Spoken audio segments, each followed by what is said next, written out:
Marc Boulet, organisateur communautaire, Centre de protection et de réadaptation de la Côte-Nord. C'est né d'un constat qu'on avait fait en équipe, l'idée que nos jeunes adolescents, souvent ils n'avaient pas nécessairement l'expérience souvent d'avoir des expériences de travail, qu'on dit de menus travaux, de job-in d'été, peinturer des clôtures, tondre des gazons, garder des enfants. On s'était donc rencontré quelques partenaires pour discuter là, de ce besoin-là, on se demandait à quoi qu'on pourrait se greffer. On voulait aller vers un organisme qui était déjà existant, de l'idée de se greffer aux coopératives jeunesse de service. Manon Barbeau, directrice générale du Carrefour Jeunesse Emploi de Manicouagan. Les gens étaient vraiment en mode coopération, justement, et avaient le désir de travailler de concertation avec le milieu.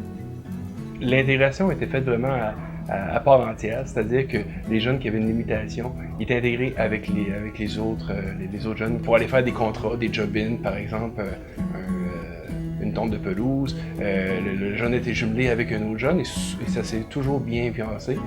Lise Robichaud, éducatrice spécialisée, Centre de protection et de réadaptation de la Côte-Nord. Qu'est-ce que ça apporte à notre clientèle? Je vous dirais une grande confiance en eux, une estime de soi qui est grandie, un réseau social qui habituellement est très dur à faire, qui après perdure après la coopérative jeunesse de service. Gary Monpetit, 15 ans, participant au projet.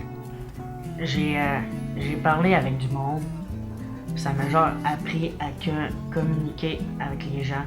Qu'est-ce que j'aimais dans le projet, c'est comprendre le travail à faire, puis avoir de l'argent de poche pour payer ses affaires. Jérôme Lapierre, 22 ans, participant au projet. Ben ça, c'est mon premier emploi avec ce groupe-là, puis c'était un groupe extraordinaire. Qu'est-ce que ça m'a apporté? Ça m'a apporté de la confiance en moi. Nadine Lachance, directrice des programmes en déficience physique, déficience intellectuelle et troubles du spectre de l'autisme, Centre de protection et de réadaptation de la Côte-Nord. Ce projet-là, d'abord qu'on appelait un pilote, en 2012, ce projet-là, le mot pilote est rapidement disparu. Donc, il y a des jeunes qui ont été intégrés en 2012, en 2013, en 2014, mais rapidement, le mot pilote est disparu pour devenir quelque chose de tout à fait régulier. Mais nos adolescents qu'on connaît, qui ont un trouble du spectre de l'autisme, qui ont une déficience intellectuelle, qui ont une déficience physique, eux autres aussi peuvent vivre ce genre d'expérience-là et accueillir des habiletés pour, entre guillemets, un vrai travail plus tard, quand ils seront adultes.